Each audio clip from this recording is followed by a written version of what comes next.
भागलपुर में लगातार बढ़ती जाम की गंभीर समस्या को देखते हुए जिलाधिकारी डॉक्टर नवल किशोर चौधरी के कड़े निर्देश के बाद प्रशासन तुरंत हरकत में आया है। जिलाधिकारी के निर्देश के कुछ घंटे के भीतर यातायात डीएसपी संजय कुमार और नगर निगम अतिक्रमण दस्ता की टीम ने शहर के चौक चौराहों पर विशेष अभियान चलाया। यह विशेष अभियान तिलका मांझी चौक सहित अन्य प्रमुख चौक चौराहों पर चलाया गया। अभियान के दौरान सड़क किनारे अवैध रूप से दुकान लगाने वाले और अतिक्रमण करने वाले दुकानदारों के खिलाफ कड़ी कार्रवाई की गई। टीम ने कई दुकानदारों से कानूनी कार्रवाई के तहत चालान भी काटा और उन्हें चेतावनी दी। इस दौरान यातायात डीएसपी संजय कुमार ने मीडिया को बताया अब शहर में अतिक्रमण करने वालों के खिलाफ लगातार अभियान चलाया जाएगा। उन्होंने स्पष्ट किया कि सड़क और फुटपाथ पर किसी भी तरह का अवैध कब्जा बर्दाश्त नहीं किया जाएगा ताकि शहर के लोगों को जाम की समस्या से जल्द राहत मिल सके।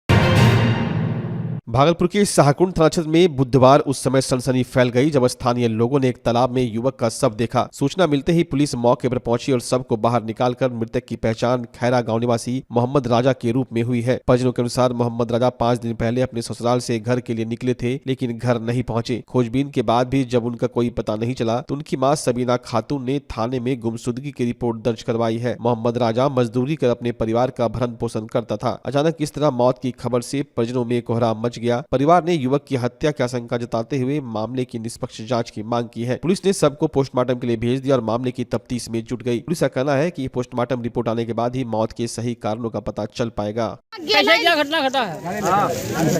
बाबू को 7:20 में बाबू को बगल वाले में फोन किया तो बगल वाली बोली कि हम राजा की अम्मी के पास जा रहे हैं लेकर को मोबाइल लेकर को जब आया तो हम हेलो किया तो बोला कि तुम कौन हो, तो हम बोले कि हम राजा की अम्मी। तो राजा यहाँ फुलवाड़ी में नथुनी फुलवाड़ी में बेहोश पड़ा हुआ है, दारू भी पी लिया है और गोली भी खा लिया है, इसको हम मार देंगे। मेरे पास में 3 नेट भी है और गोली भी है। हम बोले कि बाबू का ससुराल छोटी गौरव में है, बाबू को छोटी गौरव में पहुंचा दो। तो कौन बोला? हम बोले उधर से कौन बोल रहा था? इधर से कौन बोल रहा था पता नहीं चला। ये पता नहीं चला। बाबू की ही मोबाइल से अच्छा फोन किया, इतने में बाबू 2 दफा किया, बस इतने में मोबाइल बंद हो गया। मामला क्या कैसा लग रहा है? क्या शाहकुंड थाना अंतर्गत चिरैया पोखर के पास दिनांक 26 तारीख को प्रातःकाल में शाहकुंड थाने को सूचना मिली कि एक डेड बॉडी तैरती हुई पाई गई है। वहाँ पर जाकर सत्यापन किया गया तो जिस व्यक्ति की डेड बॉडी पाई गई उस व्यक्ति के संबंध में दिनांक 23 तारीख को एक एफआईआर दर्ज करी गई गुमशुदगी के संबंध में। इनकी मां नसीमा खातून ने बताया कि जो 22 वर्ष का इनका पुत्र है ये गुमशुदा हो गया है, 22 तारीख की शाम से नहीं मिला था। इस संबंध में उनको एक फ़ोन कॉल भी आया था जिसमें बताया गया था कि उनका लड़का नशे की हालत में बगीचे के पास पड़ा हुआ है। आगे उस संबंध में अनुसंधान किया जा रहा है। उसका मोबाइल बरामद हुआ है, उसकी चप्पल बरामद हुई है। जो घटनास्थल है वहाँ पर एफएसएल ने आकर तफ्तीश करी है और जो पोस्टमार्टम के लिए शव को भेजा गया है इसमें आगे जो भी संदिग्ध लोग हैं उनसे पूछताछ की जा रही है, जिसके साथ भी आखिरी समय पर देखा गया है उस व्यक्ति को, उससे हम लोग उठा के पूछताछ कर रहे हैं। 2 संदिग्ध व्यक्तियों को अब तक उठाया गया है। आगे इसमें जो विधिसम्मत कार्रवाई होगी। परिजन का पता चला कि मारा गया है, मारने के बाद बिका गया है, क्या लगता है? जो फ़ोन कॉल पे बातचीत हुई है उसमें जो माता जी को फ़ोन कॉल आया था उसमें बताया गया है कि आपके बेटे को यहाँ पर नशे की हालत में पड़ा हुआ है। जो बॉडी को देखने से भी पता चला है कि हल्की फुल्की मारपीट का खरोंच दिख रही है, लेकिन वो अभी हम लोग पोस्टमार्टम की जब तक रिपोर्ट नहीं आती तब तक हम लोग स्पष्ट रूप से कुछ नहीं कर सकते। कला, संस्कृति और युवा विभाग और जिला प्रशासन के संयुक्त तत्वावधान में भागलपुर में जिला स्तरीय युवा उत्सव का भव्य आयोजन किया गया। शहर के टाउन हॉल में आयोजित इस कार्यक्रम का शुभारंभ डीएम डॉक्टर नवल किशोर चौधरी और डीडीसी प्रदीप कुमार सिंह सहित अन्य अधिकारियों ने दीप प्रज्वलित कर किए। युवा उत्सव में जिले भर से आए हुए प्रतिभागियों ने अपनी अलग अलग कला विधाओं से दर्शकों का मन मोह लिया। कलाकारों ने समूह लोक नृत्य, समूह लोक गायन, कविता पाठ, कहानी लेखन और चित्रकारी जैसी कई श्रेणियों में बेहतरीन प्रस्तुतियां दी, जिससे पूरा टाउन हॉल कला उत्साह के माहौल से भर गया। इस अवसर पर मौजूद अधिकारियों ने युवा प्रतिभाओं का हौसला बढ़ाया। उन्होंने कहा कि ऐसे आयोजन युवाओं में छिपी हुई प्रतिभा को सामने लाने के लिए एक बहुत ही महत्वपूर्ण मंच प्रदान करते हैं। कार्यक्रम के दौरान दर्शकों की तालियां और जोरदार उत्साह ने माहौल को और भी जीवंत बना दिया। आज से जिला स्तरीय युवा उत्सव की शुरुआत हुई है और काफ़ी युवा अलग अलग विधाओं में यहाँ भाग ले रहे हैं। मैं सभी युवाओं को शुभकामनाएं एवं बधाई देता हूँ एवं धन्यवाद भी देता हूँ। खास करके विभिन्न विद्यालयों से कई प्रधानाध्यापकों ने उस पूरे टीम को भेजा है, उनको भी मैं धन्यवाद देता हूँ। और सभी लोग आज और कल प्रदर्शन करेंगे। उसमें जो सेलेक्टर्स की टीम है, जो जजेस की टीम है, वो भी कंस्टिट्यूट की गई है।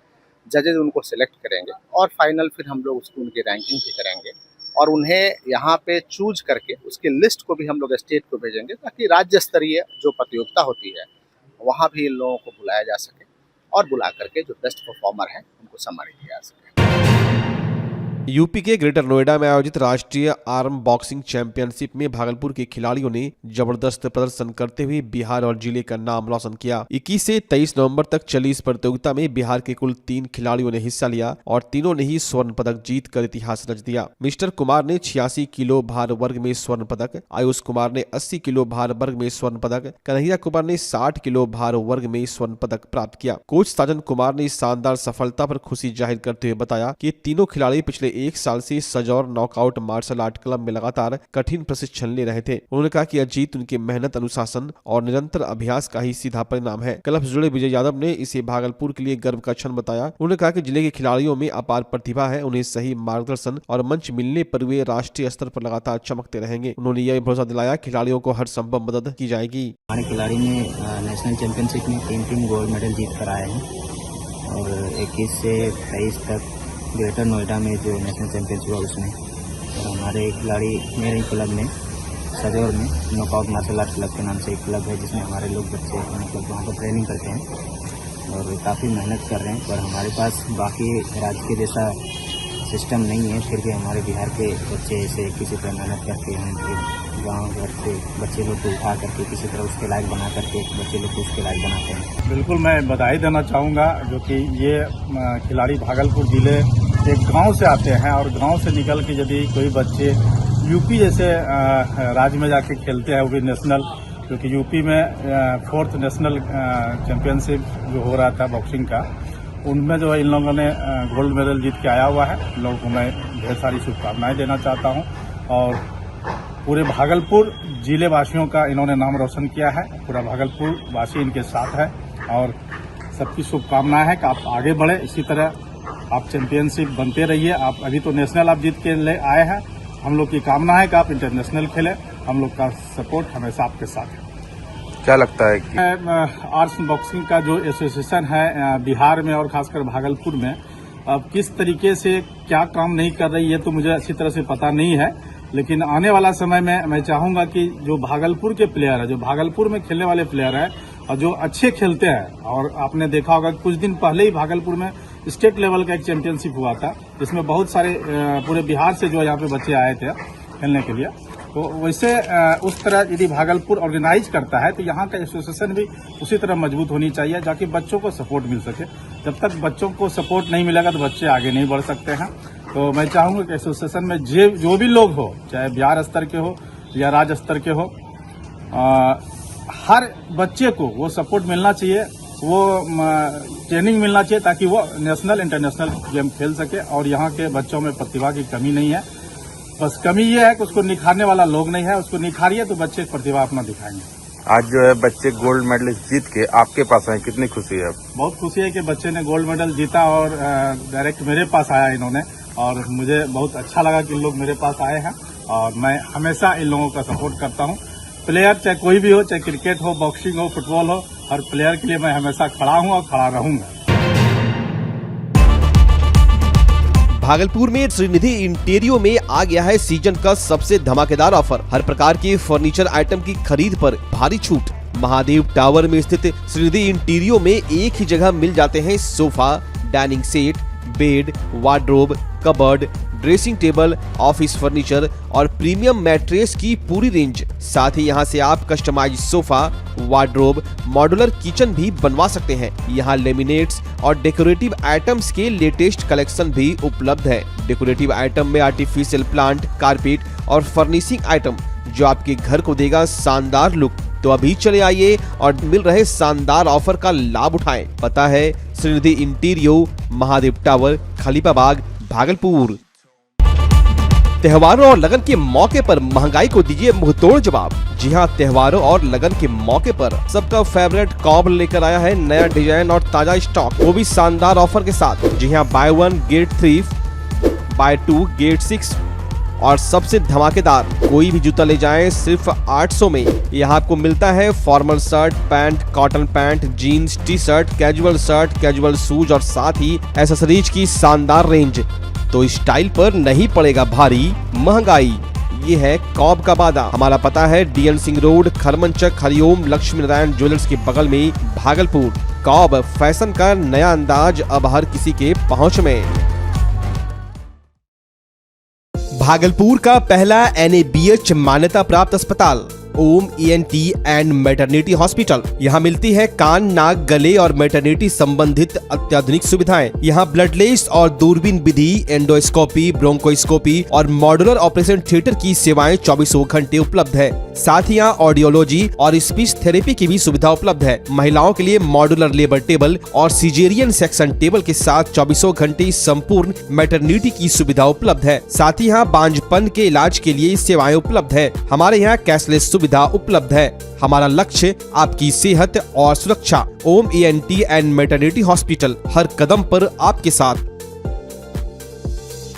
नमस्कार, मैं डॉक्टर अजय कुमार सिंह, शिशु रोग विशेषज्ञ, बिहार झारखंड में अग्रणी मेरा स्नेह अस्पताल, जो सबसे पहले बिहार झारखंड में कृत्रिम श्वसन मशीन यहाँ आया, ब्लड गैस एनालाइजर आया और एक नया मशीन क्रिटिकल जो देर से रोए बच्चे में इलाज में बहुत सक्सेसफुल है और वह विकलांगता से बचाता है और बचने की संभावना बढ़ती है। वह मशीन जो देर से रोया बच्चा है उसमें 3 डिग्री कम टेम्परेचर पर रखा जाता है और 3 दिन के लिए रखा जाता है, लेकिन वो 6 घंटे के अंदर उसको उसमें रखना पड़ता है। तो आप इसका लाभ उठाएं। और दूसरी बात, जो आयुष्मान योजना है उसके तहत 5 लाख का चिकित्सा आप अपने नवजात के लिए, बच्चों के लिए आप यहाँ उपलब्ध है, उसको ले सकते हैं। ध्यान रहे कि 5 साल के कम के उम्र में के बच्चों को आयुष्मान कार्ड की अलग से ज़रूरत नहीं है। यदि आपके माता पिता का नाम है तो वो इसमें लाभुक हो सकता है और आप इसका लाभ उठा सकते हैं। धन्यवाद।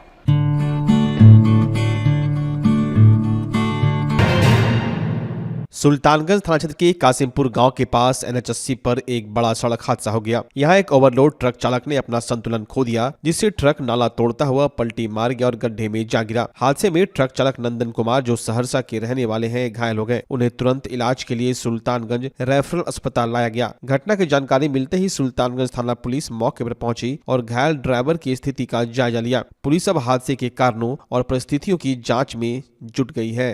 कैसे घटना घटी वहाँ पे? नाला था, नाला पता नहीं चला, रोड के पूरा नीचे नाला है तो हमको दिखाई देवे नहीं, पता नहीं चला वहाँ पर। उसी में धस गया? उसी में गाड़ी गिर धस गया, बस गाड़ी धीरे धीरे अपने गिर गई है। नशा नहीं किए आप लोग? उसमें कोई दिक्कत नहीं, कोई चीज का परेशानी नहीं। क्या नाम बताया अपना? नंदन कुमार यादव। भागलपुर के सबौर रेलवे स्टेशन पर एक दुखद हादसा हो गया। ट्रेन पर चढ़ने की कोशिश में पैर फिसलने से एक महिला ट्रेन की चपेट में आ गई, जिससे मौके पर ही उसकी मौत हो गई, जबकि उसका पति घायल हो गया। मृतक महिला की पहचान खरीक के कालूचक बिस्पुरिया गांव की रहने वाली 50 वर्षीय रूना कुमारी के रूप में हुई और उनके पति का नाम नीरो यादव है, जो इस हादसे में घायल हुए हैं। जानकारी के अनुसार ये दोनों पति पत्नी पीर पैंती जाने के लिए घर से निकले थे। सबौर स्टेशन पर जब वे पैसेंजर ट्रेन पर चढ़ने की कोशिश कर रहे थे, तभी रूना कुमारी का पैर फिसल गया और वो ट्रेन से नीचे गिर गई, जिससे उनकी मौके पर ही मौत हो गई। हादसे की सूचना मिलते ही आरपीएफ की टीम तुरंत घटनास्थल पर पहुंची। आरपीएफ ने घायल पति नीरो यादव को संभाला और मृतका के शव को कब्जे में लेकर पोस्टमार्टम के लिए भागलपुर के मायागंज अस्पताल भेज दिया। इस दुखद घटना के बाद परिवार में मातम छा गया है। सबौर में आए, ऐसे चाह रहे थे, चपेट में आ गए। चढ़ने के क्रम में चपेट में आ गए। क्या करने जाते थे सबौर? रिश्तेदारी के है। फिर पैती जाना था आपको? पैती जाना। कहाँ घर हुआ आपका? घर कालूचक बिस्पुरिया। थाना खरीद। क्या नाम है? नीरो यादव। जो मृतक है उसका क्या नाम है? उसका रूना कुमार। कौन लगती है? मेरी पत्नी। टिकट था आपके पास? हाँ, टिकट। भागलपुर के सैंडिस कंपाउंड में एंट्री शुल्क के समय को लेकर विवाद खड़ा हो गया है। मां आनंदी संस्था और पूर्व सैनिकों के सदस्यों ने जिलाधिकारी से मिलकर उन्हें ज्ञापन सौंपा और शुल्क के समय में बदलाव की मांग की। संस्थापिका प्रिया सोनी ने जिलाधिकारी को बताया कि पिछले कुछ दिनों से सैंडिस कंपाउंड में सुबह 8 बजे से शाम 4 बजे तक प्रवेश शुल्क लिया जा रहा है। उन्होंने आरोप लगाया कि शुल्क वसूली के इस समय कारण कई लड़के लड़कियां मैदान के अंदर अनुचित गतिविधियों में शामिल हो रहे हैं, जिससे मैदान का वातावरण खराब हो रहा है। प्रिया सोनी ने जिलाधिकारी से मांग की कि ठंड के मौसम को देखते हुए शुल्क वसूली के समय में बदलाव किया जाए ताकि आम नागरिक बिना किसी परेशानी के सुबह शाम टहल सके। जिलाधिकारी डॉक्टर नवल किशोर चौधरी ने प्रतिनिधि मंडल को आश्वासन दिया कि इस पूरे मुद्दे पर जल्द ही आवश्यक कार्रवाई की जाएगी। आश्वासन मिलने के बाद संस्था ने जिलाधिकारी को धन्यवाद दिया। उन्होंने कहा कि संस्था आगे भी समाज के हित से जुड़े मामले को इसी तरह उठाती रहेगी।